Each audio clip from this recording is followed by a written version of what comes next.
ಅಲ್ಲ ಅಟ್ಲೀಸ್ಟ್ ಮನೆಗೆ ಹೋಗ್ಬೇಕಾದ್ರೆ ನಿಮ್ಗೆ ಏನಾದ್ರು ಇದಾಯ್ತಾ ಅಂತ? ಏನು ಡೆಡ್ ಬಾಡಿಗಳ ಜೊತೆ ಸಹವಾಸ ಮಾಡಿ ಮಾಡಿ ಮಾಡಿ ಮತ್ತೆ ಮನೆಗೆ ಹೋದ್ಮೇಲೆ ಹೆಂಗೆ ರಿಯಾಕ್ಷನ್ ಮಾಡ್ತೀರಿ? ಅವ್ರ ಮನೆ ಮಂತ್ರ ಹೇಳ್ತಿದ್ರು ಇನ್ಫ್ಯಾಕ್ಟ್ ನಾನು ಪ್ರತಿನಿತ್ಯ ಶೂಟಿಂಗ್ ಬರ್ಬೇಕಾದ್ರೆ ದುರ್ಗಾ ಪರಮೇಶ್ವರಿ ದೇವಸ್ಥಾನಕ್ಕೆ ಹೋಗ್ಬಿಟ್ಟು ಸರ್ವ ಸ್ವರೂಪೆ ಸರ್ವೇಶ ಸರ್ವಶಕ್ತಿ ಸಮತ್ವತೆ ಭಯೇ ಭ್ರಸ್ತೆ ಹಿನೋದೇವಿ ದುರ್ಗೇ ದೇವಿ ನಮೋಸ್ತುತೆ ಅಂದ್ಬಿಟ್ಟು ಬರ್ತಿದ್ದೆ. ಯಾಕೆಂತ ಹೇಳಿದ್ರೆ ನನಗೆ ಗೊತ್ತು ಪ್ರತಿನಿತ್ಯ ಡೆಡ್ ಬಾಡಿ ಜೊತೆ ಇದ್ದೇ ಇದ್ದೆ, ಶೂಟಿಂಗು ಫಿಕ್ಸ್ ಆಗೋಗಿದೆ ನಾನು. ಆಮೇಲೆ ನಾನು ಅದನ್ನ ಜೊತೆ ಮಾತಾಡ್ತಾ ಇದ್ದೀನಿ, ಅದೇನು ಮಾತಾಡ್ತಾ ಇಲ್ವಲ್ಲ, ನನಗೆ ಭಯ ಆಗಿ ಸ್ಟಾರ್ಟ್ ಆಗ್ತು. ತುಂಬ ಕ್ಲೋಸಾಗಿ ಶೂಟ್ ಮಾಡಿದ್ದೀವಿ, ನಿಮಗೆ ಸಿನಿಮಾದಲ್ಲಿ ನೋಡಿದ್ರೆ ಗೊತ್ತಾಗುತ್ತೆ. ತುಂಬ ಕ್ಲೋಸಾಗಿ ಶೂಟ್ ಮಾಡಿದ್ವಿ. ಅದು ಸುಮಾರು ಒಂದು 7 ಅಡಿ ಇದೆ ಡೆಡ್ ಬಾಡಿ. ಆ ಡೆಡ್ ಬಾಡಿ ಸತ್ ಮೇಲೂ ನೆಮ್ಮದಿ ಕೊಟ್ಟಿಲ್ಲ ಮೇಡಮ್. ಸತ್ ಮೇಲೆ ನೆಮ್ಮದಿ ಇಲ್ವಲ್ಲ, ಅದ್ರ ಜೊತೆ ಆಕ್ಟ್ ಮಾಡ್ತಾರಲ್ಲ, ಹಾಗಾಗಿ ಅದಕ್ಕೆ ಯಾವಾಗ್ಲೂ ಹೇಳ್ತಾ ಇರ್ತೀನಿ ಮೇಡಮ್, ಸತ್ ಮೇಲೂ ಜೀವಕ್ಕೆ ನೆಮ್ಮದಿ ಕೊಟ್ಟಿಲ್ಲ ಅದೇ ನಾನು ಹೇಳ್ತಾ ಇರ್ತೀನಿ. ಯಾಕಂದ್ರೆ ಆ ಡೆಡ್ ಬಾಡಿ ಸತ್ತೆ ಎಷ್ಟೋ ವರ್ಷ ಆಗಿದೆ, ಅವ್ರು ಮತ್ತೆ ಇನ್ನೊಂದು ಜನ್ಮ ಹುಟ್ಟಿ ಬಂದ್ ನಿಮ್ ಜೊತೆ ನೋಡ್ತಾ ಇರ್ತಾರ ಬಿಡಿ ಅಂತ. ಬಿಕಾಸ್ ನಾನು ಪುರಾಣಗಳೆಲ್ಲ ಓದ್ತಾ ಇರ್ತೀನಿ, ಗರುಡ ಪುರಾಣ, ಭಗವದ್ಗೀತೆ, ಅದ್ ಹೇಳ್ತಾ ಇರ್ತೀನಿ. ನಿಮ್ಗೆ ಯಾಕೆ ಬೇಕು ಲವ್, ಯಾಕೆ ಬೇಕು ಮ್ಯಾರೇಜಸ್ ಎಲ್ಲ ಅಂತ. ಅವ್ರು ನೀವು ಜಿಗುಪ್ಸೆಗೆ ಹೋಗಿ ನಮ್ಮನ್ನು ಜಿಗುಪ್ಸೆಗೆ ತಳ್ಬಿಡಿ. ಆಧ್ಯಾತ್ಮ ಫುಲ್ ಮೇಡಮ್, ನಮ್ಮನ್ನು ಅಲ್ಲಿಗೆ ಕರ್ಕೊಂಡು ಹೋಗ್ಬಿಡ್ತಾರೆ. ನೆಕ್ಸ್ಟ್ ಮುಂದಿನ ದಿನಗಳಲ್ಲಿ ಆಧ್ಯಾತ್ಮದೇ ಒಂದು ಸಿನಿಮಾ ಬರುತ್ತಾ ಅಂತ? ಇಲ್ಲ, ನಾನು ಆಧ್ಯಾತ್ಮಿಕ ಹೋಗ್ತೀನಿ ಹೊರತು ಸಿನಿಮಾಗಳು ಇದೇ ಥರನೇ ಪ್ಲಾನಿಂಗ್ ನಂದು. ಏನಾದ್ರು ನೆಕ್ಸ್ಟ್ ಕತೆ ಏನಾದ್ರು ಮಾಡಿದ್ರೆ ಬ್ರೈನ್ ರಿಲೇಟೆಡ್ ಮಾಡಬೇಕು. ಈ ಉಪೇಂದ್ರ ಸರ್ ಮಾಡಿದ್ರಲ್ಲ ಆ ಥರ ಏನಾದ್ರು ಒಂದು. ಇವಾಗ ಉಪೇಂದ್ರ ಸರ್ ಸಿನಿಮಾ ಏನ್ ಗೊತ್ತಾ, ಇವಾಗ ಸಿನಿಮಾ ಅಂದ್ರೇನೆ ಲಾಜಿಕ್ ಇರಲ್ಲ. ಫಸ್ಟ್ ಆಫ್ ಆಲ್ ನಾವು ಲಾಜಿಕ್ ಇಟ್ಕೊಂಡು ನೋಡ್ಬೇಕು ಸಿನಿಮಾ ಅನ್ನೋದಾದ್ರೆ ಕಷ್ಟ. ಬಿಕಾಸ್ ದಿನನಿತ್ಯದಲ್ಲಿ ಏನ್ ಡ್ಯೂಯೇಟ್ ಹಾಡ್ತೀವ, ಇಲ್ಲ ಫೈಟ್ ಮಾಡ್ತೀವ, ಆ ಥರ ಏನು ಇಲ್ಲ. ಸಿನಿಮಾ ಇಸ್ ಅ ಫ್ಯಾಂಟಸಿ, ಆ ಥರ ಮೈಂಡ್ ಸೆಟ್ ಅಲ್ಲಿ ಇರಬೇಕು. ಸೊ ನಾನೇನ್ ಥಿಂಕ್ ಮಾಡ್ತಾ ಇರ್ತೀನಿ, ಏನ್ ಔಟ್ ಆಫ್ ದಿ ಬಾಕ್ಸ್ ಏನ್ ಥಿಂಕ್ ಮಾಡ್ಬೋದು. ಈಗ ನೀವು ಲೇಡಿ ಡೈರೆಕ್ಟರ್ಸ್ ಅಂದ್ರೆ ಲವ್ ಸ್ಟೋರಿ ಹೊಟ್ಟೋಗ್ತಾರೆ, ಇಲ್ಲ ಡಾಕ್ಯುಮೆಂಟ್ರಿ ಹೊಟ್ಟೋಗ್ತಾರೆ. ನಾನು ಅದಕ್ಕಿಂತ ಬಿಟ್ ನೆಕ್ಸ್ಟ್ ಟಾಪಿಕ್ ಏನ್ ತಗೋಬಹುದು ಅಂದಾಗ ಮರ್ಡರ್ ಮಿಸ್ಟ್ರಿ ತಗೊಳ್ಳೋಣ. ಅಂಡ್ ಮರ್ಡರ್ ಮಿಸ್ಟ್ರಿಯಲ್ಲಿ ರಾ ಬೇಕು ನನಗೆ, ಡೆಡ್ ಬಾಡಿಗಳು ಬೇಕು, ಲೈವ್ ಮರ್ಡರ್ಸ್ ಬೇಕು, ಆ ತರ ಬೇಕು ಅಂತ ಕೂತ್ಕೊಂಡ್ ಮಾಡ್ದಂತಹ ಕತೆ ಇದು. ನಿಂಬೆ ಹಣ್ಣು ಏನಾದ್ರು ಇಟ್ಕೊಂಡು ಹೋಗಿದ್ರಾ? ಇಲ್ಲ, ಭಗವಂತನ ಆಶೀರ್ವಾದ ತಗೊಂಡೋಗಿರ್ಲಿಲ್ಲ. ಯಾಕಂದ್ರೆ ನೈಟೇ ಶೂಟ್ ಮಾಡ್ತಾ ಇದ್ದು, ಒಂದು 3 ಗಂಟೆ ರಾತ್ರಿ ಶೂಟ್ ಮಾಡ್ತಾ ಇದ್ದೆ ನೆಲಮಂಗಲ ಜುಪಿಟರ್ ಕಾಲೇಜಲ್ಲಿ. ಮೇಡಮ್ ಲೊಕೇಶನ್ ನೈಟೇ ನೋಡ್ತಾ ಇದ್ದು, ಶೂಟಿಂಗು ನೈಟೇ ಮಾಡ್ತಾ ಇದ್ದು. ಸ್ಮಶಾನಕ್ಕೆ ಅಲ್ಲಿ ಇಲ್ಲಿ ಏನಾದ್ರು ಹೋಗುವಂತ ಸೀನ್ಸ್ ಇದೆಯಾ ಅಂತ? ಸ್ಮಶಾನಕ್ಕೆ ಕರ್ಕೊಂಡು ಹೋಗಿದ್ರು, ಲೊಕೇಶನ್ ನೋಡಕ್ ಸ್ಮಶಾನಕ್ಕೆ ಕರ್ಕೊಂಡು ಹೋಗಿದ್ರು. ಅದು ನೈಟೇ, ಅದು 12 ಗಂಟೆ ರಾತ್ರಿ ಅನ್ಸುತ್ತೆ, ಅದು ನೈಟೇ ಕರ್ಕೊಂಡು ಹೋಗ್ತಾ ಇದ್ದು. ಅಲ್ಲ, ನಾನು ಮತ್ತೆ ನಮ್ DOP ಹೀರೋ ಹೋಗಿದ್ವಿ. ನಾನ್ ಜಸ್ಟ್ ಹಿಂದೆ ತಿರುಗಿ ನೋಡಿದ್ರೆ ಇವ್ರಿಬ್ರು ಇಲ್ಲ, ಇವ್ರಿಬ್ರು ಆಚೆ ಓಡೋಗ್ಬಿಟ್ಟಿದ್ದಾರೆ. ನಾನಿದೇನಪ್ಪ ಇದು ನೋಡ್ಕೊಂಡು ಆಮೇಲೆ ನಾನು ಅವ್ರಿಗೆ ಕೇಳ್ದೆ, ನನ್ಗೆ ಏನಕ್ಕೆ ಸ್ಮಶಾನಕ್ಕೆ ಲೊಕೇಶನ್ ನೋಡಕ್ ಹೋಗಿದ್ವಿ ಅಂದ್ರೆ ನಂಗೆ ಒರಿಜಿನಲ್ ಸ್ಕೆಲಿಟನ್ ಬೇಕಾಗಿತ್ತು ಮನುಷ್ಯರದು. ನಾನು ಹೋಗ್ಬಿಟ್ಟು ಕೇಳ್ದೆ ಅವ್ರಿಗೆ, ಅಲ್ಲಿ ಹೆಣ ಸುಡ್ತಾ ಇದ್ರು ಆಲ್ರೆಡಿ. ನಾನು ಕೇಳ್ದೆ ನನ್ಗೆ ಒರಿಜಿನಲ್ ಸೆಟ್ ಬೇಕಿದು ಅಂತ. ಈಗ್ಲೇ ಕಿತ್ಕೊಡ್ಲಾ ಅಲ್ಲಿರೋದ್ ಕೊಡ್ಲಾ ಅಂತಂದ್ರು ಅವರು. ಅಂದ್ರೆ ಪ್ರಾಕ್ಟೀಸ್ ಮಾಡೋದಕ್ಕೆ ಸ್ಟೂಡೆಂಟ್ಸ್ ಕೊಡ್ತಾರಂತ, ಸ್ಮಶಾನದಿಂದ ಕೊಡ್ತಾರಂತೆ. ಅದು ಡೆಡ್ ಬಾಡಿಗೆ ಯಾರು ಬರ್ಲಿಲ್ಲ ಅಂದ್ರೆ ಅನಾಥ ಹೆಣ ಅಂತ ಹೇಳ್ತಾರಲ್ಲ, ಆ ಡೆಡ್ ಬಾಡಿನ ಕೊಟ್ಬಿಡ್ತಾರಂತ ಪ್ರಾಕ್ಟೀಸ್ಗೆ ಅಂತಾನೆ. ಹಾಗಾಗಿ ನಾವು ಕೇಳಿದ್ವಿ, ಇಲ್ಲ ಫ್ರೆಶ್ ಬೇಕಾ ಅಂತ ಕೇಳಿದ್ರು ಅವರು. ಇಲ್ಲ ಇವಾಗ ಅಲ್ಲ ಅದೇನೆ ಇವ್ರನ್ನ ಕೇಳಿದ್ರಂತೆ, ಅದಕ್ಕೆ ಅವ್ರು ಹೇಳ್ತಿದ್ರು ಮೇಡಮ್.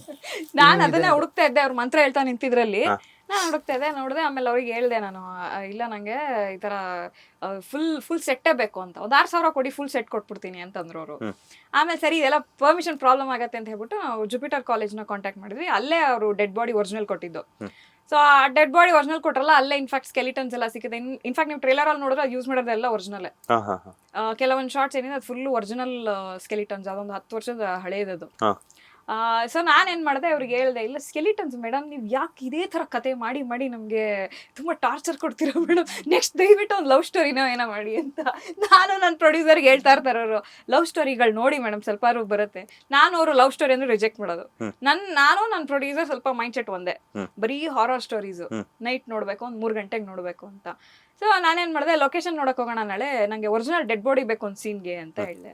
ಅವರು ನನಗೆ ತುಂಬಾ ಸಪೋರ್ಟ್, ಅವರು ಬನ್ನಿ ಹೋಗೋಣ ಅಂತಂದ್ರು. ಇವ್ರನ್ನ ಕರ್ಕೊಂಡು ಹೋಗಿದ್ವಿ. ಅಲ್ಲೂ ಮಂತ್ರ ಹೇಳ್ತಾ ಇದಾರೆ, ಇದು ಯಾಕೆ ಮಂತ್ರ ಹೇಳ್ತಾ ಇದೀರಾ ಅಂತ ನೋಡಿದ್ರೆ ಸೌಂಡ್ ಬರ್ತಿದೆ, ಮಂತ್ರ ಹೇಳ್ತಾ ನಿಂತಿದ್ದಾರೆ. ಅದು ಒರಿಜಿನಲ್ ಡೆಡ್ ಬಾಡಿ 2 ಇತ್ತು, ಒಂದು ಸ್ಕಿನ್ ಔಟ್ ಆಗ್ಬಿಟ್ಟಿತ್ತು, ಇನ್ನೊಂದು ಫ್ರೆಶ್ ಆಗಿತ್ತು. ಎಷ್ಟು ಚೆನ್ನಾಗಿ ಹೇಳ್ತಿದ್ರಲ್ಲ, ಚಿಕನ್ ತಿನ್ನೋರ್ ತರ ಸ್ಕಿನ್ ಔಟ್ ಆಗ್ಬಿಟ್ಟಿತ್ತು. ಇಟ್ಸ್ ಲೈಫ್ ಅಷ್ಟೇ. ನಿಮ್ಗೆ ಇವಾಗ ನೋಡಿ ಒಬ್ಬ ಆಧ್ಯಾತ್ಮ ಅಂತ ಎಲ್ಲ ಜಿಗುಪ್ಸೆ ಬಂದಿರೋ ಮಾತಾಡ್ತಾರೆ ಮೇಡಮ್. ಅಲ್ಲ, ಜಿಗುಪ್ಸೆ ಬಂದಿಲ್ಲ, ನನ್ನ ಲೈಫ್ ಅರ್ಥ ಮಾಡ್ಕೊಂಡಿದೀನಿ ಅಷ್ಟೇ. ಅದು ಏನಂದ್ರೆ ಸ್ಕಿನ್ ಔಟ್ ಆಗ್ಬಿಟ್ಟಿತ್ತು. ನಾನು ಮ್ಯಾಮ್ಗೆ ಹೇಳ್ದೆ, ಪ್ರೊಡ್ಯೂಸರ್ಗೆ, ಇದು ಫ್ರೆಶ್ ಆಗಿದೆ, ಈ ಬಾಡಿನ ಯೂಸ್ ಮಾಡೋಣ ಅಂತ ಹೇಳಿ. ಅವರು ಮೆಡಿಸಿನ್ ಅಲ್ಲಿ ಹಾಕಿದ್ರು ಅದನ್ನ. ಅದು ಹೆಂಗೆ ಅಂದ್ರೆ ನಿಮ್ಗೆ 10 ವರ್ಷ ಆಗಿದೆ ಅದು. ಸೊ ಅದನ್ನೇ ಯೂಸ್ ಮಾಡ್ಬೇಕು ಅಂತ ಹೇಳಿದಾಗ ನಾನು ಹಿಂದೆ ತಿರುಗಿ ನೋಡ್ತೀನಿ, ಅವರು ನನ್ನನ್ನು ಕರಿಬೇಡಿ, ದಯವಿಟ್ಟು ಕರಿಬೇಡ ಮಾತ್ರ ಹೇಳ್ತಾ ನಿಂತಿದ್ರು ಆ ಕಡೆ. ಆಮೇಲೆ ನಾ ಅದನ್ನ ಯೂಸ್ ಮಾಡೋಣ ಅಂತ ಹೇಳಿ ಅದು ಆ್ಯಕ್ಚುಲಿ ಬ್ರೇಕ್ ಆಗ್ಬಿಡತ್ತಂತೆ ಬಾಡಿ. ಅದಕ್ಕೆ ಒಂದ್ 8 ಜನ ಬಂದು ಸ್ಟೂಡೆಂಟ್ಸ್ ಎತ್ತಿಂಗ್ ಹಾಕಿದ್ರು. ಅವ್ರು ನಮ್ಗಿಂತ ಅವಷ್ಟು ಅವ್ರು ಎತ್ತಿಂಗ್ ಹಾಕ್ತಾ ಇರ್ತಾರ. ಅವ್ರು ದಿನನಿತ್ಯ ನೋಡ್ತಿರ್ತಾರಲ್ಲ, ಅವರಿಗೆ ಪ್ರತಿದಿನ ಸ್ಕೆಲ್ಟನ್ಸ್ ಜೊತೆನೆ ಅವರು ಲೈಫ್ ಲೀಡ್ ಮಾಡ್ತಾರೆ. ಅಲ್ಲಿರೋ ಸ್ಟೂಡೆಂಟ್ಸ್ ಅವ್ರನ್ನೇ ಯೂಸ್ ಮಾಡಿರೋದು ನಾವು. ಅವರೇ ನಂಗೆ ಹೇಳ್ಕೊಡ್ತಿದ್ರು, ಹಿಂಗ್ ಹಿಡ್ಕೊಬೇಕು ಹಂಗ್ ಹಿಡ್ಕೊಬೇಕು ಅಂತ. ಅದೇನ್ ಕಬಾಬ್ ಹಂಗ್ ಹಿಡ್ಕೊಳಕ್ಕೆ ನಾನು ಕೇಳ್ತಿದ್ದೆ. ಹಂಗ್ ಹಿಡ್ಕೊತಾ ಇರಲ್ಲಪ್ಪ, ಏನಪ್ಪಾ ಅಂತ. ಕಾಲ್ ಹಿಂಗ್ ಹಾಕ್ತಾರೆ, ಕೈ ಹಿಂಗ್ ಹಾಕ್ತಾರೆ, ತಲೆ ಹಿಂಗ್ ತಿರ್ಗಿಸ್ತಾರೆ, ಇದೇನ್ ಹಿಂಗ್ ಮಾಡ್ತಾ ಇರಲ್ಲ ಅಂತ ಹೇಳಿದೆ. ಸತ್ ಮೇಲೆ ನೆಮ್ಮದಿ ಕೊಡ್ತಿಲ್ಲ ಅಪ್ಪಂಗ್ ನೀವು ಅಂತ ಹೇಳಿ. ಅದು ಮೇಲ್ ಬಾಡಿನ ಯೂಸ್ ಮಾಡಿರೋದು. ಅದು ಕೆಮಿಕಲ್ ಹಾಕಿ ಇಟ್ಟಿದ್ರು, ಸಿಕ್ಕಾಪಟ್ಟೆ ಉದ್ದ ಇತ್ತು. ಆಮೇಲೆ ವೆಯ್ಟ್ ಜಾಸ್ತಿ. ಅದು ಕೆಮಿಕಲ್ ಹಾಕಿ ಇಡ್ತಾರಲ್ಲ, ಸ್ಮೆಲ್ ಜಾಸ್ತಿ. ಅದನ್ನ ಒಂದು 10 ಜನ 8 ಜನ ಎತ್ತಿದ್ವಿ. ಎತ್ತಿ ಟೇಬಲ್ ಮೇಲೆ ಇಟ್ಟು ಶೂಟ್ ಮಾಡಿ. ನೀವೆಲ್ಲಿದ್ರಿ ಮಾಸ್ಕ್ ಹಾಕೊಂಡು ಓಡ್ತಾ ಇದ್ರಲ್ಲ? ಟೇಬಲ್ ಹೇಳ್ತಿರೋದು ನಾನು. ಶೂಟಿಂಗ್ ಟೈಮ್ ಅಲ್ಲಿ ಮಾಸ್ಕ್ ಹಾಕೊಂಡು ಓಡಾಡ್ತಾ ಇದಾರೆ ಇವರು. ನಾನು ಎಲ್ಲಪ್ಪ ಅಂದ್ರೆ ಫುಲ್ ಕಾಸ್ಟ್ಯೂಮ್ ಹಾಕೊಂಡು ರೆಡಿ ಇದಾರೆ, ಮಾಸ್ಕ್ ಹಾಕೊಂಡ್ಬಿಟ್ಟಿದ್ದಾರೆ. ನಾನ್ ಮಾಸ್ಕು ಹಾಕೋತಿಲ್ಲ, ನಂಗೆ ಟೆನ್ಷನ್. ಒಂದೇ ಸೀನು ಮುಗಿಸ್ಬಿಡ್ಬೇಕು ಬೇಗ ಅಂತ.